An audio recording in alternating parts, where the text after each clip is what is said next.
Oi, eu sou o Felipe e no vídeo de hoje eu trouxe algumas dicas para você conseguir fazer a prova do Enem com mais velocidade. Olha, comparado com outros vestibulares, a prova do Enem nem é tão difícil assim. Se a gente for pensar no nível de aprofundamento de conteúdo exigido pelas provas militares, por exemplo, um ITA, SpaceX, ou até, aliás, eu tô falando certo, SpaceX, eu sempre lembro da SpaceX, enfim, ou até mesmo a prova da FUVEST, da Unicamp, são provas que exigem um aprofundamento de conteúdos maior que a prova do Enem. Mas o Enem, né, tem o seu grande desafio, que é justamente a questão do tempo. No primeiro dia são 5 horas e meia para você responder 90 questões mais uma redação, e no segundo dia você tem 5 horas para fazer as 90 questões. Então, com certeza, quem melhor consegue administrar o tempo de resolução das questões lá no dia da prova sai em vantagem, porque a consequência de você administrar melhor o seu tempo de resolução das questões é que você vai conseguir resolver mais questões, porque é muito natural que chegue lá no final da prova você tenha que chutar alguns. Então, quando você administra bem o tempo, você diminui essa quantidade de chutes, até mesmo para não ter que chutar nenhuma questão, e isso faz com que você tenha a possibilidade de acertar mais questões. Que no final das contas é o que todo mundo que tá ali fazendo a prova do Enem precisa. Ainda não conheci ninguém que foi com o objetivo de acertar o mínimo possível. A primeira informação importante que eu posso te passar para resolver a prova mais rápido é não resolver as questões na ordem, ou seja, não resolver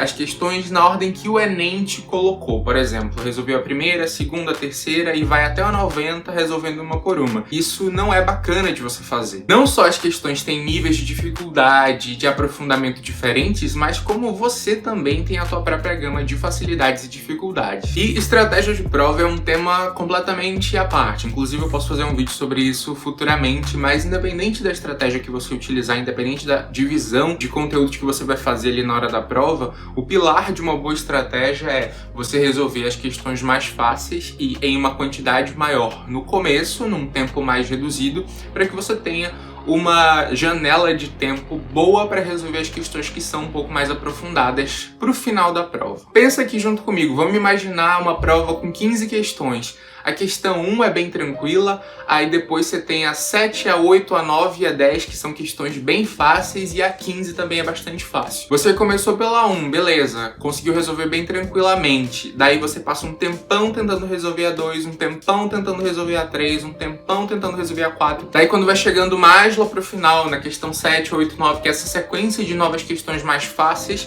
você simplesmente já não tem tempo suficiente. E aí questões que você conseguiria acertar com a maior facilidade, às vezes você acaba tendo que chutar, porque você usou tempo demais no momento que não poderia. E o Enem é todo dividido dessa maneira. Todos nós temos a nossa percepção para saber conteúdos e questões que a gente tem maior facilidade de resolução. Você sabe o que você tem mais facilidade de resolver. Então lá na hora da prova, se você lê uma questão de um assunto que você tem dificuldade, que você sabe que vai demorar, não tem por que você perder tempo tentando resolver aquela questão logo no começo da prova. Justamente porque você sabe que você vai encontrar várias outras questões que você vai ter muita facilidade de resolver, que vale muito mais a pena você resolver no começo. Porque, digamos, ali nas 2 primeiras horas de prova, você já vai ter conseguido resolver uma quantidade boa de questões que você resolveu bem tranquilamente, num tempo rápido, e aí vai sobrar uma quantidade de tempo bem interessante para você voltar nessas questões um pouco mais complexas e tentar resolver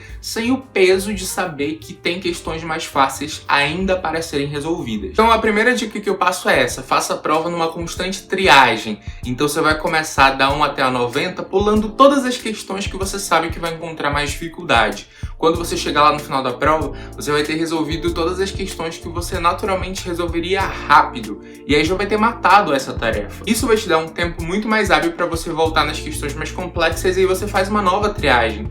Vai pulando as que são bem mais complicadas e vai resolvendo as que você teve dificuldade, mas nem tanto. Você vai perceber que à medida que for chegando no final da prova, vão sobrar só as questões bem complicadas, que você naturalmente teria uma chance bem alta de errar, e você não vai mais ter aquela sensação de caramba, tenho aqui várias questões que eu conseguiria resolver, mas eu não tenho mais tempo. As questões que sobraram são questões que talvez você, mesmo com tempo, nem consiga resolver, então tanto faz. Quem consegue pular a questão sem remorso é uma pessoa que faz a prova do Enem mais feliz, mais leve. E aí, gente, de resto, tem algumas outras coisas que, na verdade, vem mais com o treinamento, com o preparo. Porque, obviamente, quanto mais você treinar, principalmente provas antigas, provas do modelo Enem, uma maior agilidade na hora de resolver questões você vai ter, porque você vai estar super acostumado a fazer. Porque funciona assim com qualquer habilidade. Pensa numa coisa que você faz com muita agilidade hoje em dia. Provavelmente quando você começou a fazer isso, você ainda estava aprendendo, então levava mais tempo para você entender o que você tinha que fazer, e hoje em dia você faz automático. Então aproveita que a gente chegou no segundo semestre e começa a treinar com mais intensidade para você ganhar agilidade de prova. Outra dica que funciona principalmente para as questões de texto: comece lendo o enunciado, porque o enunciado te guia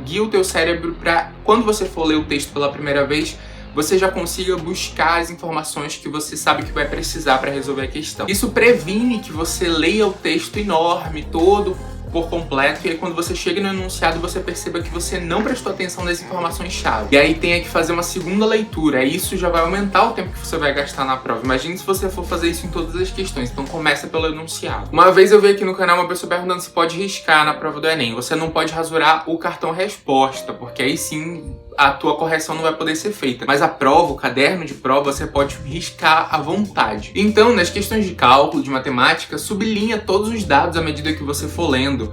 Todas as velocidades, as informações, as fórmulas que são para usar, para que quando você chegue na pergunta, você já tenha muito visível essas informações que você sabe que você vai precisar utilizar. Elas não estão ali à toa. Se você juntar a primeira dica do vídeo com essas pequenas ações, com certeza você vai ganhar cada vez mais velocidade na hora de resolver a prova do Enem e, naturalmente, vai ter um desempenho melhor. Eu espero muito que esse vídeo tenha ajudado. Se você gostou, se inscreve no canal, comenta aqui embaixo se você ficou com alguma dúvida ou se você quer compartilhar alguma informação. Vejo vocês no próximo vídeo. Bons estudos e tchau!